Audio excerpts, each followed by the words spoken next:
ইসলামাবাদে যুক্তরাষ্ট্র ইরানের দীর্ঘ ২১ ঘণ্টার বৈঠকের পর কোনো ঘোষণা ছাড়াই যখন দুই পক্ষ ফিরে গেল তখনই স্পষ্ট হয়ে গিয়েছিল যে এই আলোচনা আদতে কোনো স্থায়ী সমাধানের পথ তৈরি করছে না।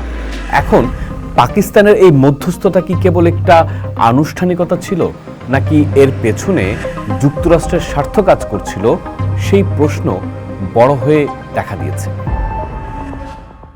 বিশেষ করে বৈঠক ব্যর্থ হওয়ার পরপরই মার্কিন প্রেসিডেন্ট ডোনাল্ড ট্রাম্পের যুদ্ধংদেহী মনোভাব এবং ইরানে পুনরায় বিমান হামলার হুমকি প্রমাণ করে যে আলোচনার টেবিলটি ছিল মূলত সামরিক কৌশল পুনর্গঠনের একটি সাময়িক বিরতি।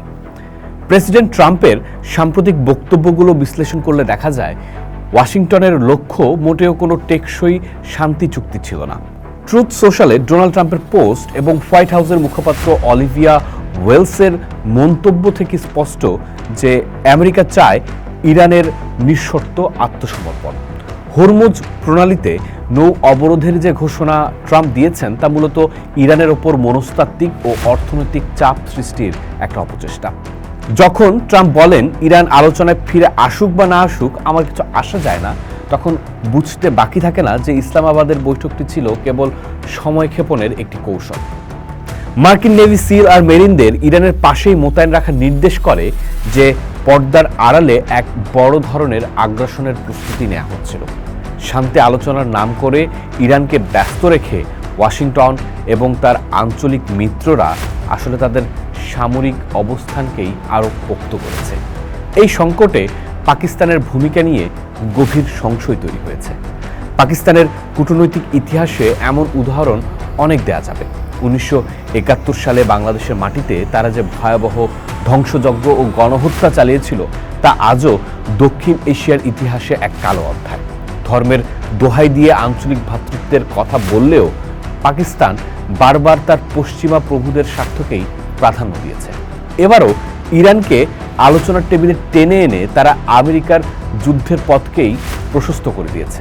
যদিও এক প্রতিবেশী রাষ্ট্র হিসেবে পাকিস্তানের উচিত ছিল আঞ্চলিক সংহতির পক্ষে থাকা। পাকিস্তানের এই রহস্যজনক ভূমিকার পরপরই সৌদি আরব ও কাতারের পক্ষ থেকে $৫০০ কোটি আর্থিক সহায়তার প্রতিশ্রুতি এসেছে। এটি কি কেবলই একটা কাকতালীয় ঘটনা?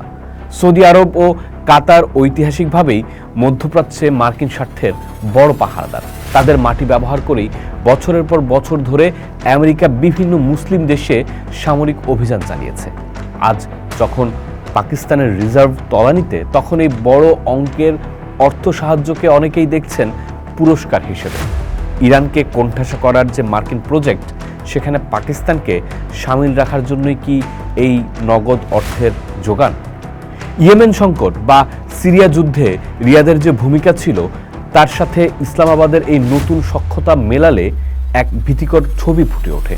এই অর্থ সাহায্য আসলে পাকিস্তানের সার্বভৌমত্বকে আরও একবার প্রশ্নের মুখে ফেলে দিয়েছে। পাকিস্তানের এই নীতি নতুন কিছু নয়। ইতিহাসের দিকে তাকালে দেখা যায় পাকিস্তান বারবার তার প্রতিবেশীদের বিপদে ফেলে নিজের আখের গুছিয়েছে।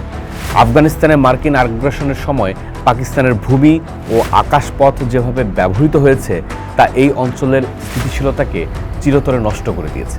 লিবিয়া থেকে শুরু করে মধ্যপ্রাচ্যের অনেক মুসলিম দেশেই যখন গণহত্যা চালানো হয়েছে, ইসলামাবাদ তখন অধিকাংশ ক্ষেত্রেই পর্দার আড়ালে আগ্রাসীদের পক্ষ নিয়েছে। আজ ইরান যখন অস্তিত্বের লড়াই লড়ছে, তখন পাকিস্তান শান্তি আলোচনার নাম করে আসলে এক ধরনের প্রক্সি যুদ্ধে জড়িয়ে পড়ল। পাকিস্তানের এই দ্বিচারিতা কেবল ইরানের জন্যই নয়, বরং গোটা মুসলিম বিশ্বের সংহতির জন্য এক বড় আঘাত। সামরিক ও আর্থিক সাহায্যের বিনিময়ে তারা নিজেদের যে অবস্থানে নিয়ে গেছে তাকে কোনোভাবেই স্বাধীন পররাষ্ট্রনীতি বলা চলে না। এটি এক ধরনের দীর্ঘমেয়াদী দাসত্ব, যা অঞ্চলের অন্যান্য দেশের নিরাপত্তাকেও হুমকির মুখে ঠেলে দিচ্ছে। পাকিস্তান যদি মনে করে ওয়াশিংটনের হয়ে কাজ করে তারা এ অঞ্চলের স্থিতিশীলতা আনবে, তবে তারা ভুলই করছে। তাদের এই পক্ষপাতিত্ব ইরান ও পাকিস্তানের দ্বিপাক্ষিক সম্পর্কের ক্ষেত্রে এক স্থায়ী ক্ষত তৈরি করতে পারে।